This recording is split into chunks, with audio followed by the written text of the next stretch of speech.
I ever tell this story? Plan is like, it's a 4-letter word, like both in reality and in my brain. I'll tell you why. I was thinking about this the other day, and it struck me because I was like, oh my god, it's a story from my past that I don't know if I've told, i.e. I don't have to rehash it in a more entertaining way to tell it again. So, I was also thinking like, man, they would never do this on a college campus in today's day and age, I think, but maybe I'm wrong. So, there's a game commonly played on college campuses. It's called Assassin, or there were other names for it, but you can look it up for yourself. Basically, the way that it worked is that, you know, sign-ups went on for like 2 weeks. You signed up, you gave them your name, your major, and $2. All the money got put into a pool, and you also got a clothespin, you know, the thing you use to hang clothes on a clothesline. So the way that it worked is that everybody, when the game started, they got an email. It had a person's name, like someone else's name, someone else's major, and that's it. And then you had to track them down, which I recognize sounds very scary. Pin the clothespin on them, and they could like break the clothespin or knock your hand out of the way or just run. And if you pinned your clothespin on them, you got a kill. They were eliminated from the game, and you had to hunt their target next. And it was like, it sounds like it's silly, and of course, innately it is silly. But if you won, you got $1,000. And of course, in our freshman year brains, we were like, oh my god, $2, turn it into $1,000 playing a game? Sounds amazing. So me and my freshman year roommate played, and we both made it, like I had, no joke, 6 or 7 kills in this game. Kills is not the word that I would choose to use in the modern day, but it is what it is. So we would, it was back in the day where everyone was very naive about their social media presence, right? So you would go, you'd like, oh, my new target is like Ben Blank, and you would go like Facebook Ben Blank, and basically they would leave like status updates that are like, yo, I'm gonna be here at 6 p.m. and you're like, so the hot tip, it seems like he's gonna be there at 6 p.m. To be fair, most of the people, especially early on, that you tagged, they were not invested in the game. They were like, oh, you got me, you know, like my target's blank. Some of the people were like, I forgot I even signed up for that thing. You know, my target's blank, or like I'll email you who my target is. But some of them, they were like paranoid. So both me and my housemate were crushing it, you know, or my roommate at the time. We both made the top 10, and there was like a cutoff. You had to get like over 5 kills to be in the top 10 or something like that. Otherwise, you could just sit on your butt and then, you know, make it to the end, I guess, or be second place and get $250. So we'll take this. Then you're in the final 10, you know, me and my roommate. So we're like, we got a great chance.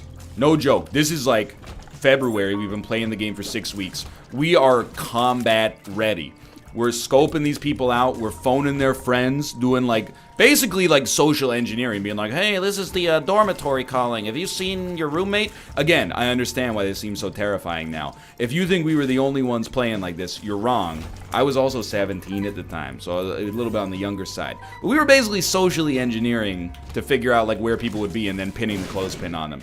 And when you got to the final 10 and you go to pin the clothespin on your target, they try to break it, they try to run, they try to get like their friends to put up smoke screens. Not real smoke screens, obviously, but you know what I mean. Anyway, I'm in the cafeteria. I remember my target's name 100%. It's seared into my brain. I will not say it, because it was a long time ago. I see him, and we're like, we knew what dormitory he lived in. We thought we were, you know, pretty slick about it. I don't think we want anything here. So we're like, oh, he's going to be here at this time. So we went to the cafeteria. We waited for him to come in. He comes in. He's rolling deep. You know, he's got 6 or 7 guys around him. We know who they all are because we've been doing our recon. Basically, actively, the information available that they put on Facebook at all times. So I sidle up. And he probably knows who I am at this point as well, if he's been doing his research. Even if I'm not his target, which I couldn't be unless we were the final 2 people in the game. You know, you might be abreast of who's left in the game no matter what. That's it. People were taking it mighty serious. So I go up. I got the clothespin, you know, kind of hidden in my sleeve a little bit. I go to pin it on him. I swear to you, this guy grabs my wrist, and I'm in shock. Grabs the clothespin, breaks it in half. You know, it's just like 2 pieces of wood and a flimsy spring, and then shouts, "Execute the plan." And then this is where the story... No! It's the speed, dude. This is where the story ties together. He says, he shouts it, execute the plan. All of a sudden, like, his friends close in on him and, like, escort him out of the cafeteria. And everyone else around us is like, what the heck's going on? It's midterm season, and these guys are yelling, execute the plan. There's like a active situation going on in the cafeteria here. So I'm going to check. He runs out of the cafeteria. I run out because I'm like, I got to chase him. And I go to his dorm, and I'm just kind of waiting around. I'm in shock. I don't know what I'm going to do. I need to give you a little bit more backstory. I know it's getting insane at this point. Probably a little bit unbelievable. This all happened within the span of like less than 15 minutes. My RA, aka like the administrative like camp counselor of our dorm, he had come to me like 2 days earlier and been like, hey, just so you know, I know who has you for a target. Because there's only 10 people left in the game. And he's like, yeah, it's like this 4th year student that's in my program. And like he gave me a photo of him and he's like, he looks like this. I have never had this in my life after or before this point. I'm hanging out in the dude's dorm, not his room, but just the lobby of the building, to try to catch my target. My animal brain is like, run. I had caught a glimpse in my peripheral vision of the face of the person who was trying to catch me. How he knew where I was at that present moment, given that I was doing an operation to catch the other guy, I have no idea. I ran, looked behind me, sure enough, being chased. He gets the clothespin on my collar. I'm out of the game. Anyway, I tell him my target. It was hard feelings, by the way. Not hard feelings. I was like, you got me fair and square, but I was mad at myself for not running more when I was a kid. But anyway, my housemate, still in the game, the next day, he knows his target. He's like, oh, he lives in this building. So he sat literally like in the elevator, just riding it up and down all day, waiting for his target to get in the elevator. Hours and hours. He's a great student, by the way. Like literally 4.0 GPA. So my dude wasn't getting much sleep that night doing the homework he missed. But anyway, eventually the dude gets in the elevator, almost the exact same situation. Like he breaks the clothespin, and then they're just in the elevator together. No backup clothespin, I guess. It's been a while. You know, details are getting a little fuzzy, to be fair. It gets him so spooked that, you know, he's like, this is the first person who's ever, like, fought back against the clothespin. He just gives up. He's like, I'm gonna, you know, I can't take the stress anymore. Like, it's crushing my schoolwork, blah, blah, blah, blah, blah. So he basically just opts out of the game, even though we all made fun of him for being a baby and coming that far. But anyway, eventually my target wins the game, gets the grand. All he did for like the past 2 weeks of the game was sit inside of his room. But anyway, that's my story about that. The game was called Catch Me If You Can. It was a lot of fun. I know it sounds absurd. You're just gonna have, I mean, you don't have to believe me. You can believe me or disbelieve me.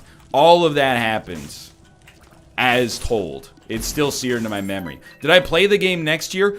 Absolutely not. My roommate in the end was right. It took way too much time. In the end, the opportunity cost was still pretty good. I mean, I don't think I got anything for finishing top 10. I might have gotten like a $15 chapters gift certificate or something like that. But I was like, no, dude, I did it. Out of 1,000 people or something, I came, 10th. I'm done. I'm never playing that again. Plus, the fear of being chased down by that man, it stays with you, dude. That's all I'm going to say about that. So I don't know. Maybe it's still done on college campuses. Some colleges, they play it with like squirt guns or something, but we did clothespins.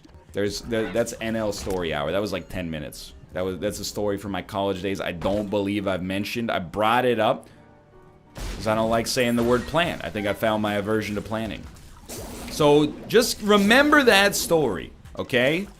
When people on Twitch in the chat room, they're typing, oh, NL hates fun, NL hates fun.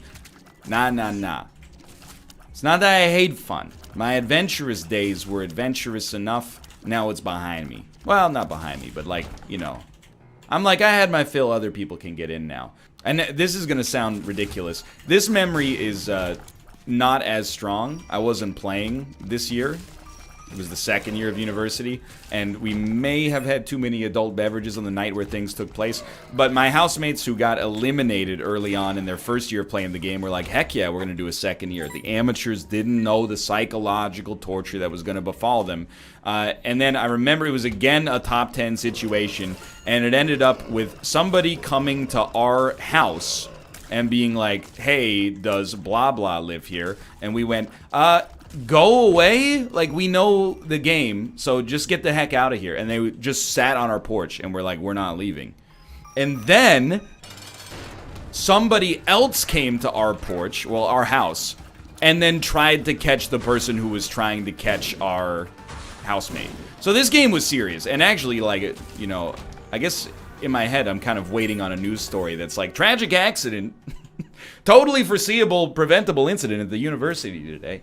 But that's what college is all about, man. Toga parties, those don't really exist, I think. Panty raids, definitely. If they do exist, they shouldn't. It's gross for a number of reasons. Obviously, like, it's an invasion of someone's privacy, but, you know, beyond that, the reward you get out of it afterwards is underwear? So, I don't know about that one.